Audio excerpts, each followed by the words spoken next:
Welcome to Mythmakers.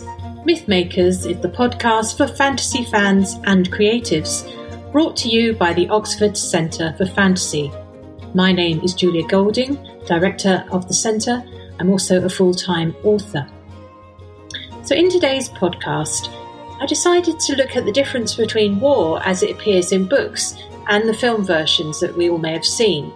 I'll be taking key examples such as The Lord of the Rings, The Hobbit, Narnia stories, but we'll also be calling in on famous war writers such as Tolstoy and Thackeray and the writers from the First World War. So it's a massive subject. Obviously, won't cover it all, but we will be taking a few highlights just to think about how we approach war as creatives and in fantasy. I've also written about war myself in both historical fiction and fantasy, and so towards the end I'll be reflecting on the lessons I've learnt and my own experiences when writing on this subject. Why did I choose this particular subject today? Well, that was because if you are listening to the podcast, you'll know that I've made my way through the Andy Serkis reading of The Lord of the Rings. And the funny thing that happens when you listen to something that you're very familiar with when you read it is that you really see the details come to you afresh. And that's what was happening for me. And I wanted to have another look at some of the details about war in particular that you find in the text as written by Tolkien, as opposed to the versions you may have seen like the BBC audio version and, of course, much more famously, the Peter Jackson massive trilogy. So here are a couple of things which are different if you've only watched the films. And I hope that mentioning some of these will encourage you to go away and have a look at the original source, the book itself. So I think that one of the things that you see really clearly in the books is that Tolkien understands his Middle-earth conflict as a world war. There are lots of battlefields, not just the ones that are featured in chapters. There's rumours of wars happening in many places and reports of skirmishes and defeats. It's been going on for a while. It's not just the events of The Lord of the Rings. And I think that all goes to make the sense of the war much more realistic than you find in many fantasy series that perhaps the person hasn't had the experience of living two world wars, which was the experience of Tolkien's generation. The first one, he was a combatant, famously fortunately living through the Battle of the Somme, unlike many of his contemporaries. And then again, as a father with sons away at war in the Second World War, when he was writing Lord of the Rings itself. And you can imagine him tuning in to the BBC News, listening to the speeches of Winston Churchill, and having a great sense of the theatre of war. And his book manages to convey that same breadth and scope and the number of people involved, which is, I think, really unique for a fantasy series. The other thing which I was reminded of is how his version of the battlefield itself is actually much more realistic than what you might see in what I would call the CGI'd version. Though the visuals in the Peter Jackson films are splendid, I'm not knocking them at all, and they were very much at the cutting edge of what is possible in terms of what you can do in CGI. They also have been simplified for clarity. So if you remember, you've got Minas Tirith, the city rising out of the plain, and then not much else. It's as though no human activity happens outside the walls. Clearly, we don't experience cities like that. There are roads coming and going, there are farms, there are cottages. As Erwin says about the Westfold Rick cotton tree, there's lots more out there. And so when you approach the battle in the book, first of all, Gandalf with Pippin go through a defensive dike. So it's not just the walls of Minas Tirith. There's a sort of outer defences where they have a conversation with those who are repairing the wall.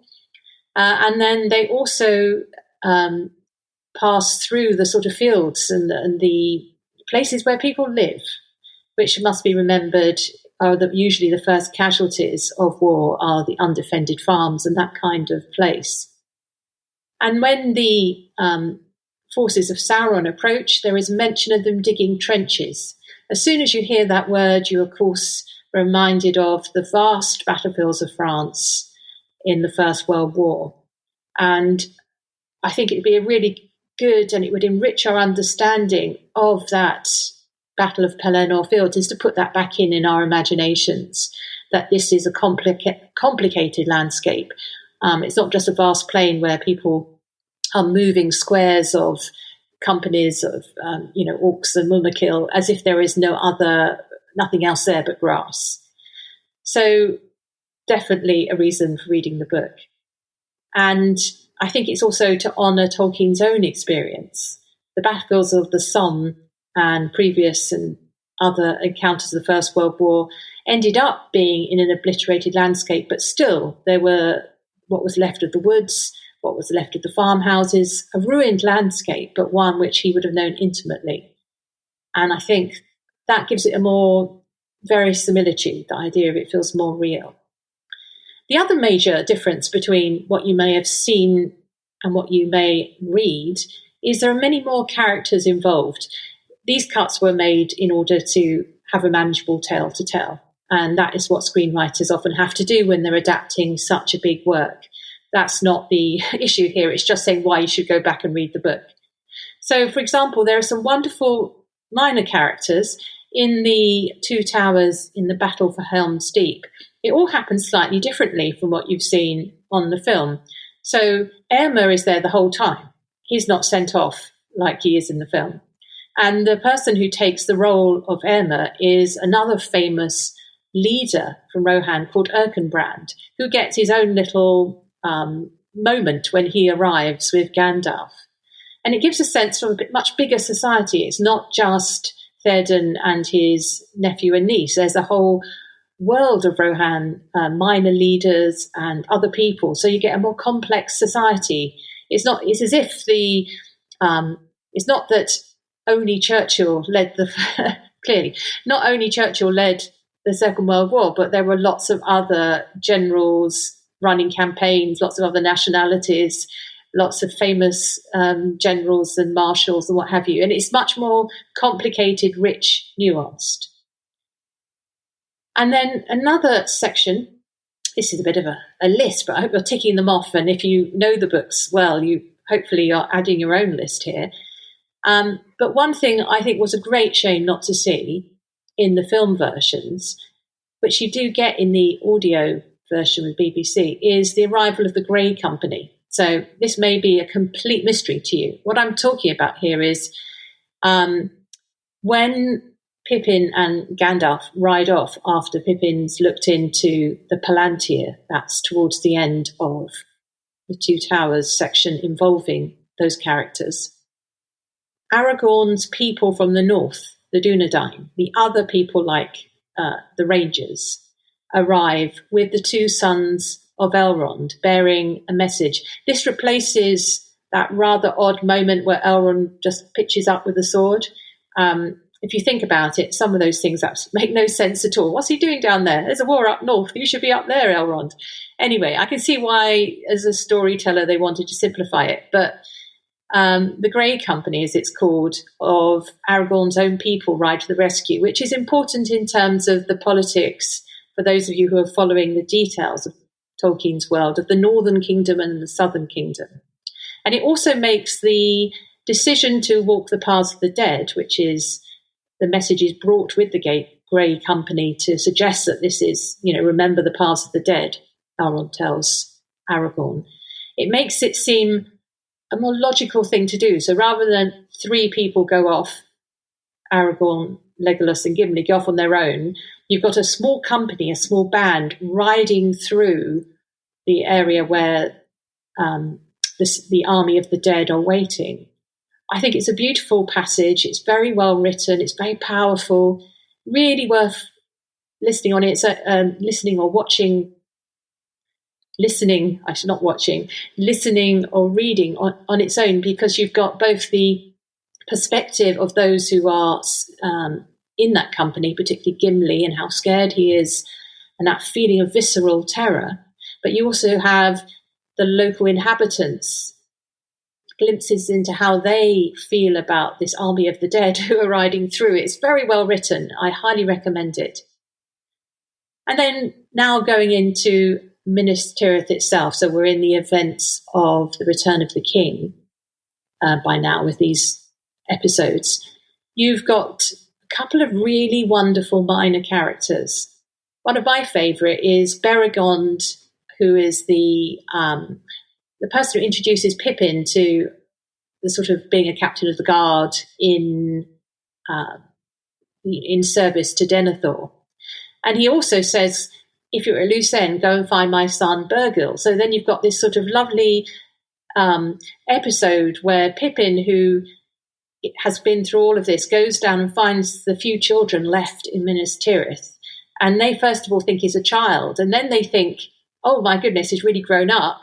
And then he says, actually, I'm still a child according to my people, because I've not yet reached 33, in that wonderful way that the hobbits have different coming of age barriers.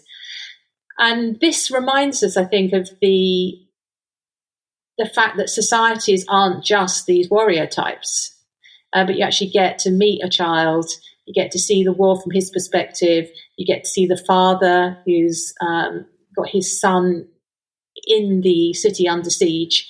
And I think it's a wonderful humanizing part of the story. And then finally, in this list of things I think really makes a reason why you should go back and read the book, there is the character of Prince Imrahil. Now, you remember Faramir, also another brilliant character, when he rides out to defend the retreat from Osgiliath. They do, in the Peter Jackson film, there is the wonderful juxtaposition between Pippin singing his song and Faramir and his people being more or less shot down. In the book, there's much more strategy. It's much less reckless than it appears in the film. He goes out to guard the retreat. He also, Denethor prepares a sortie to protect the returning soldiers led by Prince Imrahil and the cavalry. So in fact, Faramir does stay to the end to protect the retreat of the few who have survived Osgiliath, but he is carried in on Prince Imrahil's horse. He's collected as a fallen soldier from the battlefield. So he's not dragged by his foot by his horse through the gate in that rather desperate way that you see in the film. And I think the difference here is that there is much more humanity, much more strategy, much more sense of all of Minas Tirith fighting rather than just a few. And Imrahil himself has a fascinating connection to elves, and there's a sense of, you could imagine another story told from his point of view about Prince Imrahil.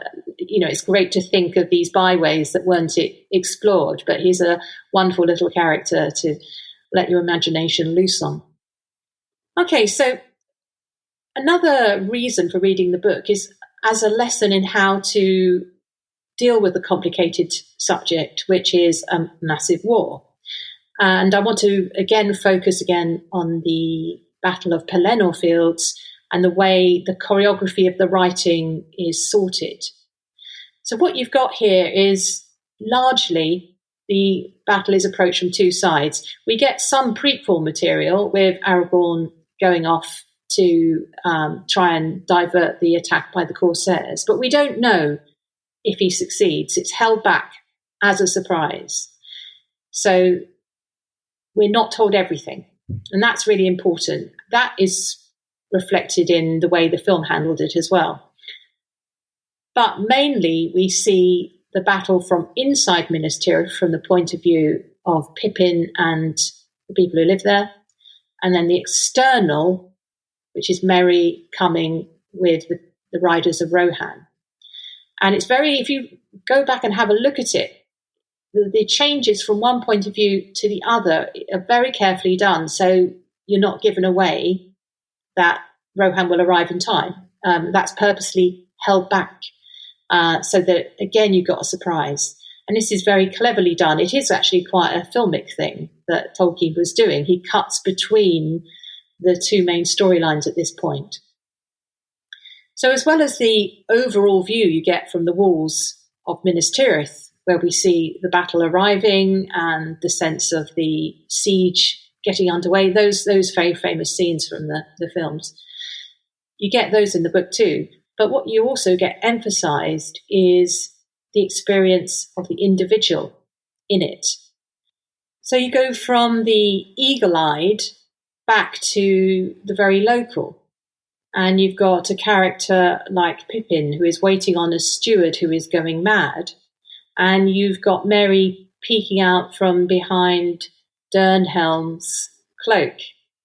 And the need to have these blinkers, this sort of narrow focus, is understandable because they're part of such a huge conflict that in order to make it feel as though you're there, you don't see it from a sweeping above eagle-eye view. You see it from one person as who is part of that battle. And there's a comparison here to Tolstoy's, is the first of our little sort of visits to other writers. War and Peace is actually my favourite war narrative. You may think it sounds like a really daunting book. It's only really long because think of it like a box set. There's lots and lots of stories. And towards the end of book one, we see an account of the Battle of Austerlitz. And when I read it, I thought this is amazingly handled. It's done so that you go from the point of view of Napoleon up on a hill looking at it, and you sort of travel from that strategic position down to one of the characters you've been following, who's Prince Andrei, who's right in the midst of it, trying to be a hero. You know, he's doing his best. You go down to the point where you see some things which he glimpses images which he can't quite understand. So it says, for example, he could now see distinctly the figure of a red-haired gunner with his shako knocked awry, pulling one end of a mop while a French soldier tugged at the other. So it's got this absurd element where they're fighting over something which is not a war weapon, and it has that sense of the weirdness of war, the oddness of things that happen. And then he's he's wounded. Plot spoiler, I'm sorry. And it goes into his thoughts. What's this? Am I falling? My legs are giving way. And he's lying on the field, not understanding what's happened. Above him there was now only the sky, the lofty sky, not clear yet, still immeasurably lofty, with grey clouds creeping softly across it. How quiet, peaceful and solemn, thought Prince Andrei. And he fades out of consciousness. And then the next thing you do is you go back to the perspective that we started the battle with this Napoleon doing basically a ride-through, and he sees this fallen soldier still holding the standard, and he said, "Oh, what a brave death." And then it's discovered that Andrei is actually still alive, and he's carried off and left in a field hospital with those they don't expect to recover. So it's almost as if you're taking different camera angles, taking you all the way down from the very big to the individual who's losing consciousness and back out again. I mean, clearly Tolstoy is writing before cameras, but perhaps filmmakers learnt it from him. But it's a masterclass, as one would expect from such a classic, in how to write war. So sometimes there is so much going on, there has to be a selection. You notice there that Andrei fades out of consciousness, and then you go to the post-battle scene. Tolkien, in the Battle of Pelennor Fields, does it with a song. It's his way of listing the dead. In this, it reminds us of those handful of extra characters who you only get in the book, but it reminds us of the cost of war. It's not just lots of people died, let's move on. Not just Theoden dying or any of, that it keeps moving. Sometimes the films move so quickly, you never really stop to think, what is the cost? And this way of pausing to remember the dead via song reminds me a bit of the passage, now we're going to go to Shakespeare here, in Henry V, where he reads the names of the dead at the Battle of Agincourt. There's a moment when everything stops. It's like Remembrance Day. And in Tolkien's case, it's done beautifully through poetry.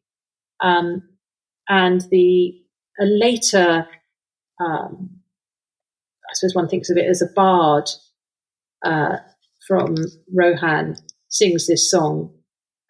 It ends with this sort of beautiful phrase. It just hangs there, really bringing home the cost. And it says, foam dyed with blood flamed at sunset, as beacon mountains burned at evening. Red fell the dew in Ramus Echor. Ramus Echor is the area around the battlefield, basically. And the poetry of that allows the space for the sorrow, allows the space for the loss.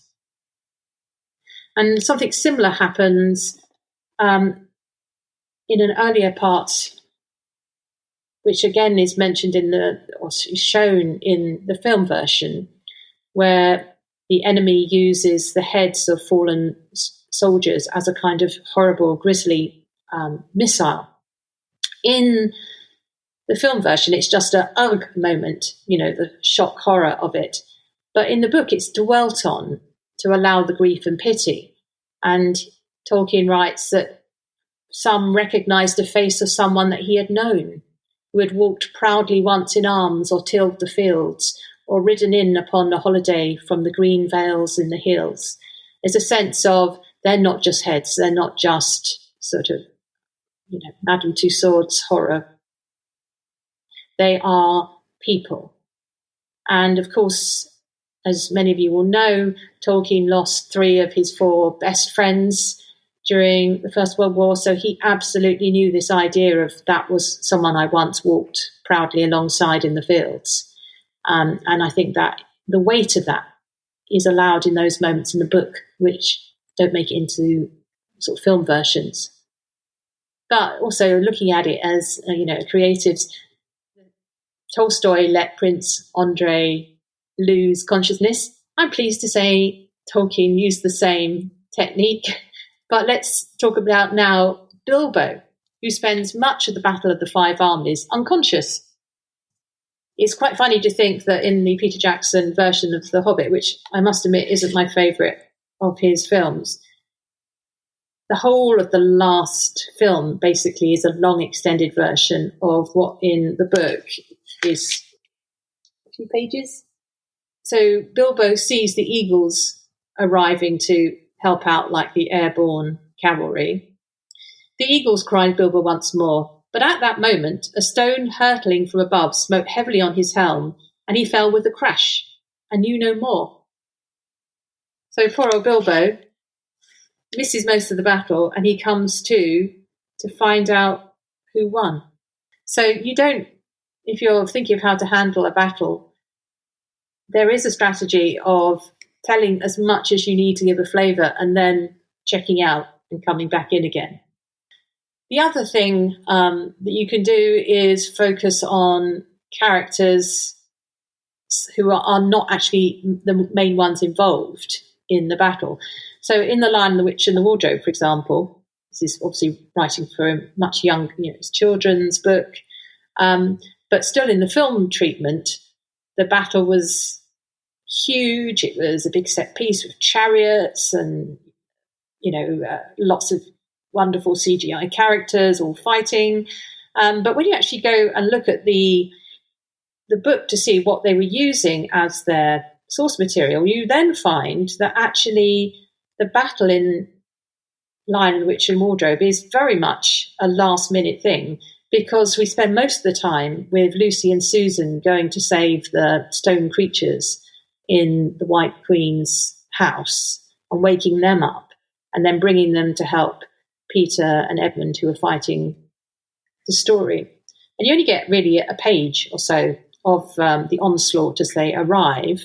And then you get some of the key moments in the battle told as a story when they're healing, going around healing. And they hear what Edmund did, for example, is told like that rather than seeing it firsthand. So there's a use of the retrospect there. And the funny thing is, of course, as a child, is that I was left with the impression of a massive battle, and I wasn't all aware of any lack. I think that your brain fills in things and runs with it. Prince Caspian also has a battle. You remember it starts as a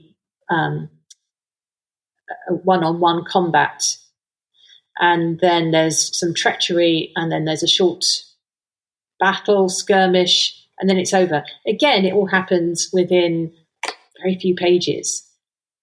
And that reminds me, when I was sort of thinking of comparisons to this, I'm going to go to another classic. It reminded me very much of Thackeray's Vanity Fair, which is the book in the sort of Victorian novel about the Battle of Waterloo.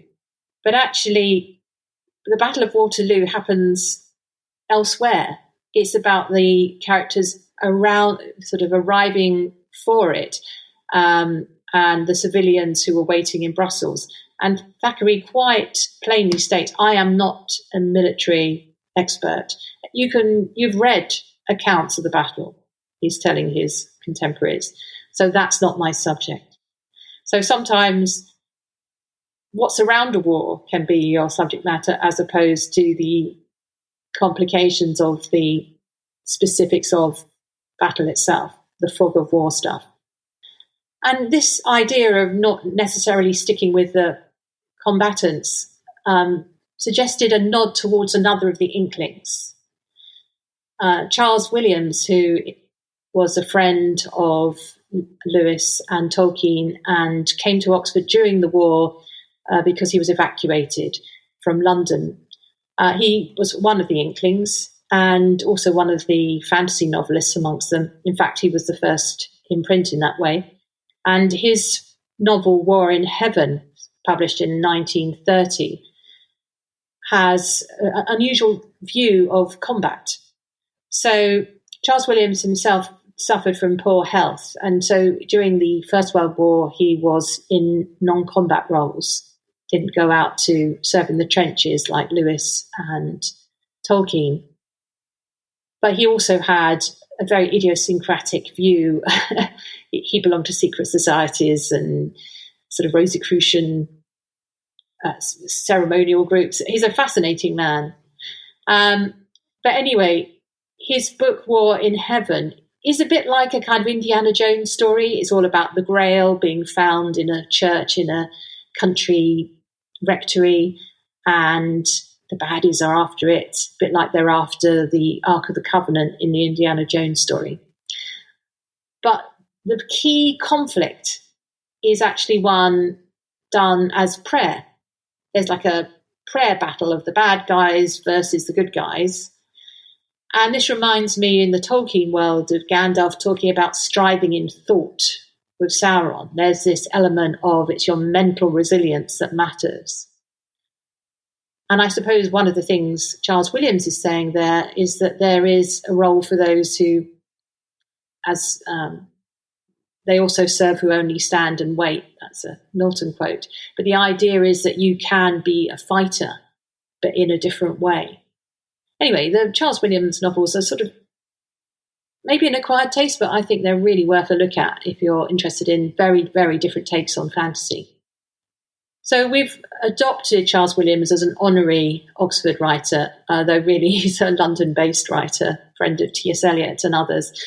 But one person who is absolutely an Oxford writer about war, a precursor to Apocalypse Now, is Alice in Wonderland and Lewis Carroll. Because obviously war is not always heroic. It's often strange and it's funny and it's absurd and it's horrific. And you'll be pleased to know that Alice also has her thoughts on war, which come in mainly in Alice Through the Looking Glass, where she writes about trying to figure out the rules of battle. Alice Through the Looking Glass takes place on a large chessboard, so that has the idea of the two opposing armies. Alice says, "I wonder now what the rules of battle are," she said to herself as she watched the fight timidly, peeping out from her hiding place. "One rule seems to be that if one knight hits the other, he knocks him off his horse, and if he misses, he tumbles off himself. And another rule seems to be that they hold their clubs with their arms as if they were Punch and Judy. What a noise they make when they tumble, just like a whole set of fire irons falling into the fender. How quiet the horses are. They let them get on and off just as if they were at tables." Another rule of battle that Alice had not noticed seemed to be that they always fell on their heads, and that battle ended with their both falling off in this way side by side. When they got up again, they shook hands, and then the Red Knight mounted and galloped off. "It was a glorious victory, wasn't it?" said the White Knight as he came panting. "I don't know," Alice said doubtfully. "I don't want to be anybody's prisoner. I want to be queen." So Alice has this sort of sense of, well, what are the rules? Everyone seems to be falling down and getting up again. So it's like a version of war that sees only its nonsensicalness, which is obviously the gift of Alice in Wonderland. Everything is nonsense in the end. So that's a lampooning take on battle. Tolkien himself, I think, writes with a belief in the nobility of the cause of war, that even the smallest people, hobbits, can achieve, who don't have the chance to do the big feat of arms, but they can have huge impact. I'm not talking here so much Frodo and the Ring and Sam, but that's obviously absolutely key. But examples like Pippin saving Faramir, and all the consequences that would have tumbled from that if he hadn't questioned his orders. He was told to sort of shut up and put up by Denethor, but he says, no, you can't burn your son alive, he's not dead. So it's those moments of decision where the soldier works out what is the right thing to do that matter. Because of the centenary of the First World War, there were a number of books that came out about Tolkien and the Great War. John Garth's one particularly of that title. And he compares Tolkien writing about war to the other famous war writers. And he says, such writers as Graves, Sassoon and Owen saw the Great War as the disease, but Tolkien saw it merely as the symptom. So there isn't the sense of war itself being the evil thing. It's the result of other factors. And within that, the small hands can do the big deeds. There's another book about the war by a friend of the Oxford Centre for Fantasy, Joe Loconte. His book, A Hobbit, A Wardrobe in the Great War, points out the difference between the two Inklings, Lewis and Tolkien, and other writers of the interwar era, in that they put a value on humanity within the structures that fueled the Great War. Clearly, Tolkien has a very dim view of leaders if they have power too long. Just take, for example, Saruman, Denethor, Sauron himself. And it's clear that within the war world, giving up is a virtue, giving up in the sense of giving up power. So you've got Frodo, clearly, Bilbo, all those who choose not to take the ring, Galadriel, Gandalf, Faramir, all those who are given a chance who don't take the weapon. And another kind of giving up that's seen as admirable is like Arwen, who gives up eternal life in order for love.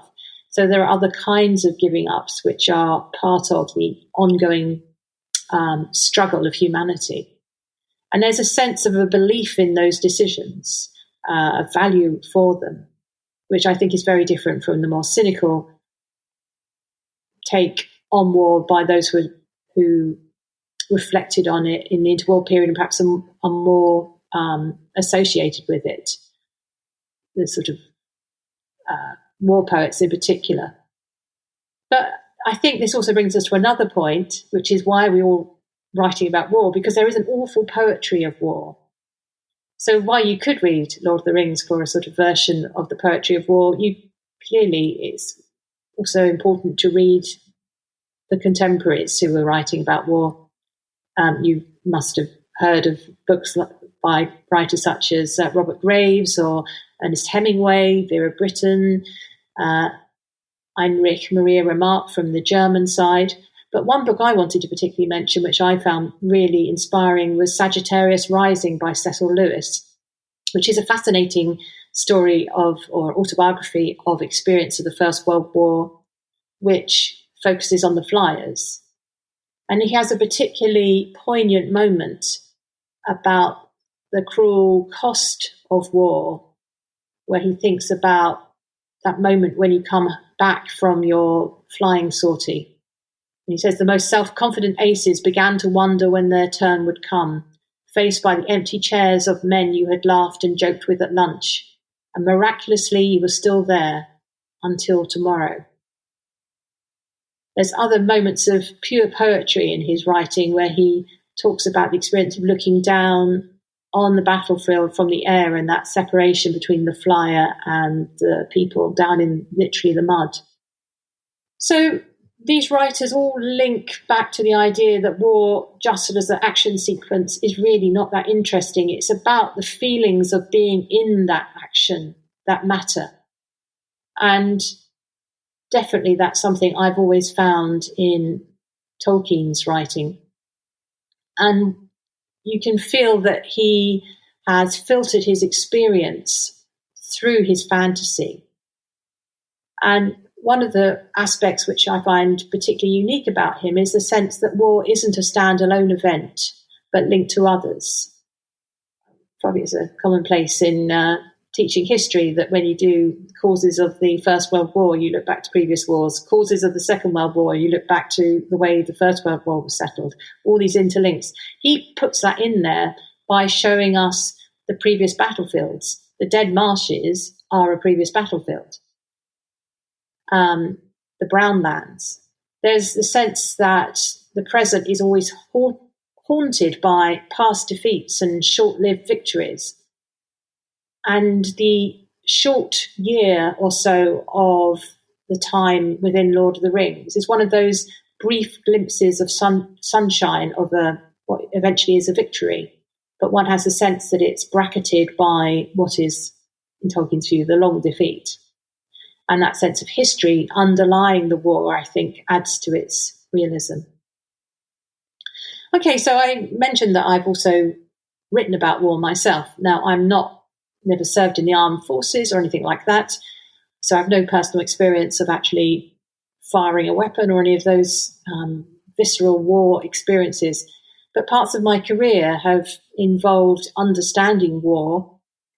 So I worked in the Foreign Office at a time in a department which was called the East Africa Department, when there were ongoing civil wars in Ethiopia and Somalia, and still war-torn countries to this day, and sort of was taught how to analyse what was happening. And then that's more of a political take. But then later on, I went to work for a development charity, Oxfam, and part of that was the work I was doing there was about how to protect civilians living in war zones or close to war zones, and in particularly civilians who are displaced by war. And so that involved some travel to those areas.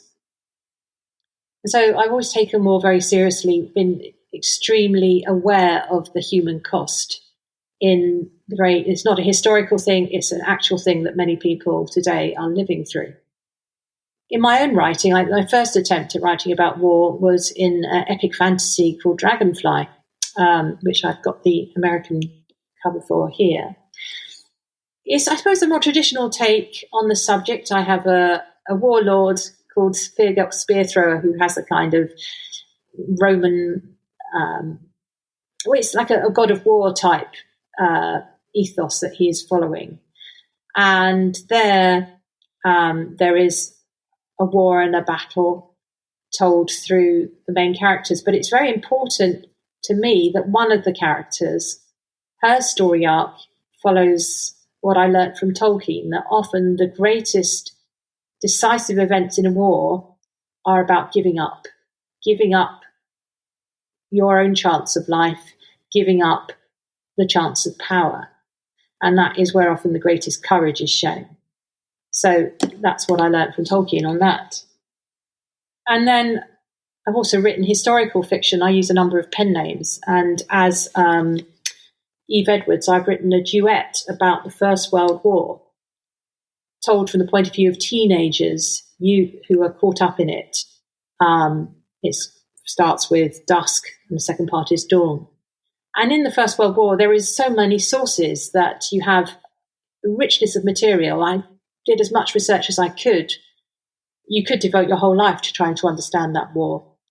But I did things like I went to battlefields, I went to museums, I went up in a tiger moth plane to get the experience of being a flyer. That's what took me to the Cecil Lewis book, actually, an interest in the early aviators.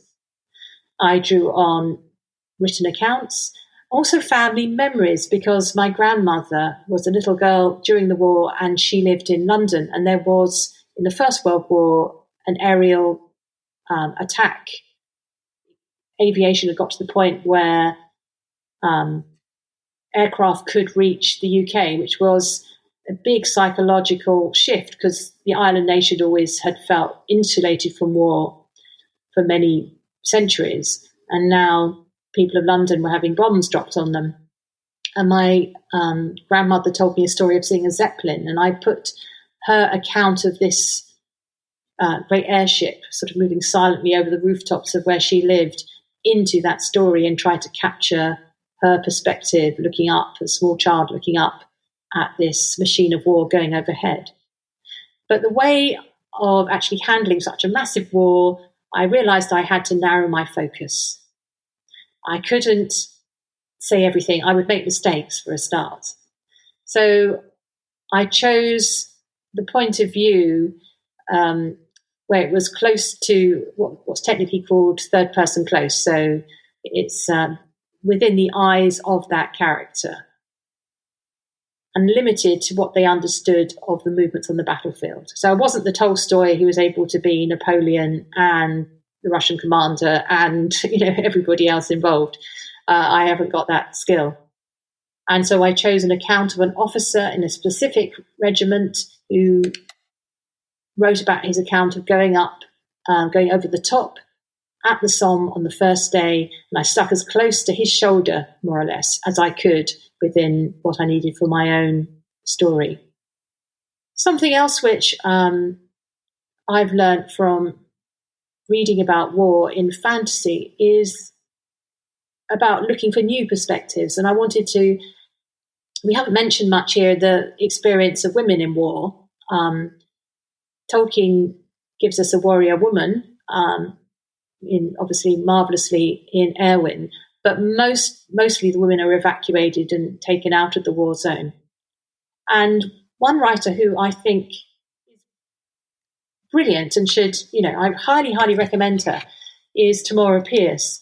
She writes fantasy set in that sort of Dungeons and Dragons world of knights and that kind of thing, castles. But she does really interesting angles on that material. And one book in particular, which I return to again and again, is this one. Yeah, the cover isn't my favourite, I must admit. It's the fourth in her series about Kell, who is, by this time, she's become a lady knight. And Tamora Pierce has chosen to make Kell the overseer of a refugee camp. The story is constructed so that it is, of course, she turns out to be in exactly the right place to have a major effect on the war. But I love the granular detail that she goes into about running a refugee camp, down to the fact about who gets the duty to do the latrines, how you protect it, what you do with civilians who aren't used to bearing arms, having to defend themselves because the resources aren't strong enough to send enough men-at-arms to come and protect what is seen as an unimportant target. And I think this gives us an idea as people interested in fantasy about where new material might come from when writing about war. Because we have clearly lots and lots of big series like Game of Thrones and all those kind of things, which do big campaigns and big wars. But actually to say, what is the modern experience of war, and look for parallels. So refugee crisis is clearly really important. Resource wars, that will be something, I'm afraid, for the future. So we haven't come to the end of war as a subject for fantasy at all. I think perhaps we are just entering into a new era. I think the absolute key lesson in sort of conclusion here is that action is actually not the really exciting thing, particularly in a prose version of it, because that can just become overwhelming. It's the experience of the person to whom the action is happening. Their exhilaration, their fear, their absurd thoughts, their courage, the pumping adrenaline, the camaraderie.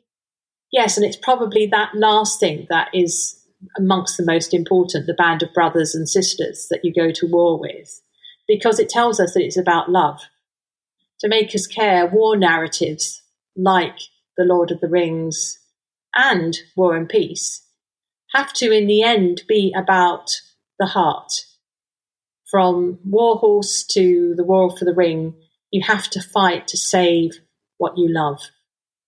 So that's a little thought about a long way round to say, go away and, if you've seen the film, go away and read the book for the absolute detail about war.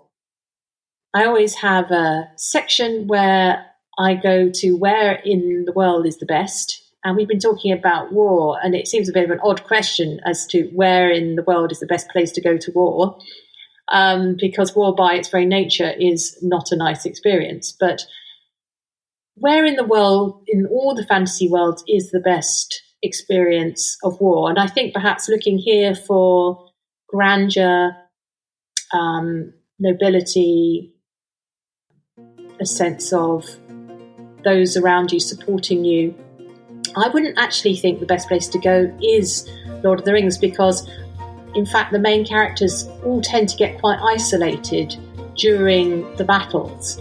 If you think about it, Frodo and Sam are very much left on their own doing their effort.